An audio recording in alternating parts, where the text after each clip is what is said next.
Hi friends, welcome to my channel. இன்றைக்கான video என்ன அப்படின்னா, ஆரி ஒர்க் ப்ளவுஸில் நான் வந்து ஆரி ஒர்க்கு எப்படி மார்க் பண்ணணுன்ற லாஸ்ட்டாக ஒரு வீடியோ போட்டிருந்தேன்.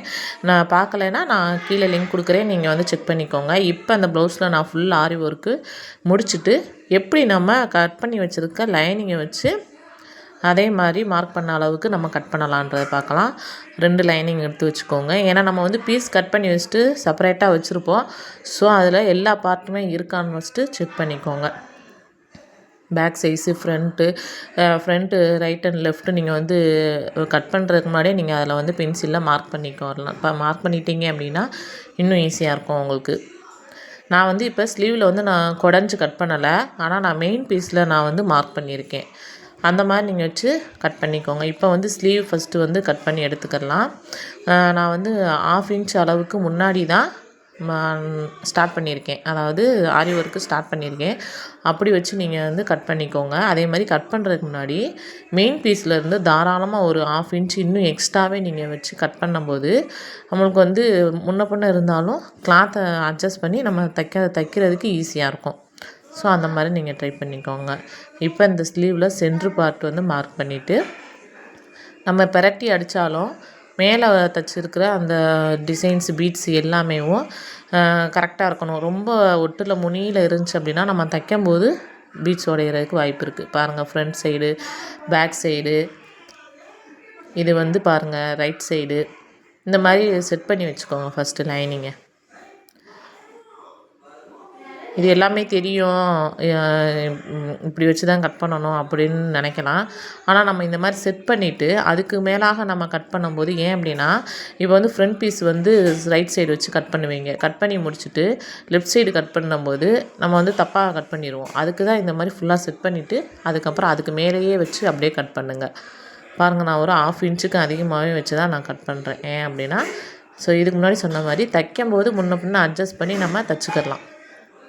மீதி கிளாத்தை கட் பண்ணுறதுனால ஒரு பிரச்சனையும் இல்லை. இந்த மாதிரி சின்ன சின்ன டிப்ஸ் யூஸ் பண்ணி நம்ம ப்ளவுஸ் ஸ்டிச் பண்ணி கொடுக்கும்போது நீட்டாக இருக்கும் பார்க்குறதுக்கு. அதே மாதிரி தைக்கும்போது ஈஸியாகவும் இருக்கும். இப்போ ஸ்லீவ் கட் பண்ணியாச்சு. சைடில் உள்ள பட்டி துணியை கட் பண்ணி எடுத்துக்கலாம். பட்டிக்கு வந்து ஃப்ரண்ட்டில் கொஞ்சம் பார்டர் இருக்கிற மாதிரி தான் நான் வந்து கட் பண்ணியிருக்கேன். அது பார்க்க இன்னும் அழகாக இருக்கும். உங்களுக்கு எந்த சைடு வேணாலும் நீங்கள் வச்சுக்கலாம். ஆனால் இந்த மாதிரி பார்டர் சைடு வச்சு நம்ம ப்ளவுஸ் ஃப்ரண்ட்டில் கட் பண்ணும்போது ஜாயின் பண்ணதுக்கப்புறம் நீங்கள் பார்த்தீங்கன்னா கொஞ்சம் நீட்டாக இருக்கும்.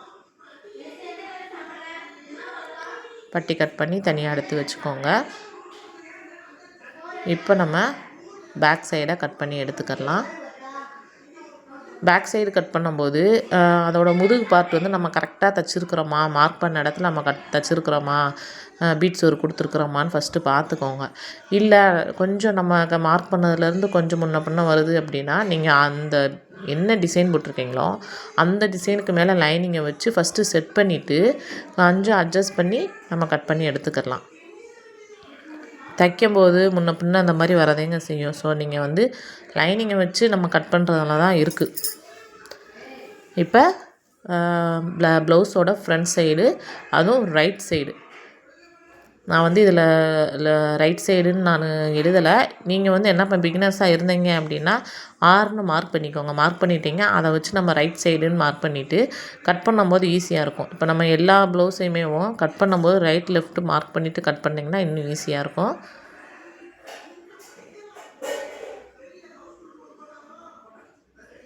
இப்போ கட் பண்ணிவிட்டு லெஃப்ட் சைடு கிளாத் எடுத்துக்கோங்க. லெஃப்ட் சைடு கிளாத் எடுத்துட்டிங்கன்னா அது 2யும் ஒன்றா வச்சு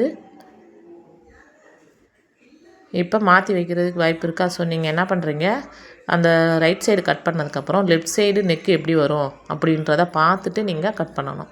இதில் தான் நம்ம மிஸ்டேக் வந்து நிறையா விடுவோம். ஸ்லீவ் கட் பண்ணிடலாம், பேக் சைடு கட் பண்ணிடுவோம். Front part left and right cut பண்ணுறதுல தான் நம்மளுக்கு வந்து மிஸ்டேக் வரும். அதனால் இந்த மாதிரி செட் பண்ணிவிட்டு நீங்கள் அதுக்கப்புறம் தைக்கும்போது உங்களுக்கு எந்த பிரச்சனையும் இல்லாமல் ஈஸியாக நம்ம கட் பண்ணிடலாம். ஏன் அப்படின்னா நம்ம ஸ்டிச் பண்ணும்போது நூல் சிக்கிறதோ, இல்லை நூல் கட் ஆகிக்கிட்டே இருக்கிறதோ, இல்லை லைனிங்கை நம்ம வந்து மாற்றி தைச்சிட்டோம், இதே மாதிரி ஃப்ரண்ட் பீஸை மாற்றி தைச்சிட்டோம் அப்படிங்கும்போது தைக்கிறதுக்கே அந்த மூடு இல்லாமல் போயிடும். இப்படியே பிரித்து நம்ம தைக்கும்போது அந்த இன்ட்ரெஸ்ட்டே இல்லாமல் அப்புறமேல் தைச்சிக்கலாம் அப்படிங்கிற அந்த மூடு வந்துடும்.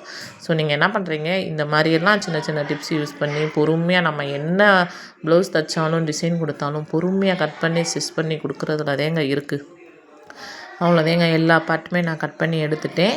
இனி வந்து முடிஞ்சால் ஸ்டிச்சிங் வீடியோ நான் போடுறேன். இல்லை அப்படின்னா ஸ்டிச் பண்ணதுக்கப்புறம் நான் அந்த ப்ளவுஸை வந்து உங்களுக்கு வீடியோவாக நான் கன்வெர்ட் பண்ணி போடுறேன். இந்த வீடியோ பிடிச்சிருந்துச்சுன்னா லைக் பண்ணுங்கள், ஷேர் பண்ணுங்கள், மறக்காமல் சப்ஸ்கிரைப் பண்ணுங்கள் நம்ம சேனலை. எந்த இடத்தையுமே நீங்கள் ஸ்கிப் பண்ணாமல் பாருங்கள், அப்போ தான் உங்களுக்கு புரியும். இந்த டிசைன் எப்படி இருக்குதுன்னு மறக்காமல் கமெண்ட் பண்ணுங்கள். பெல் பட்டனை கிளிக் பண்ணுங்கள், அப்போ தான் நான் போடுற வீடியோ வந்து உங்களுக்கு நோட்டிஃபிகேஷனாக வரும். Thanks for watching.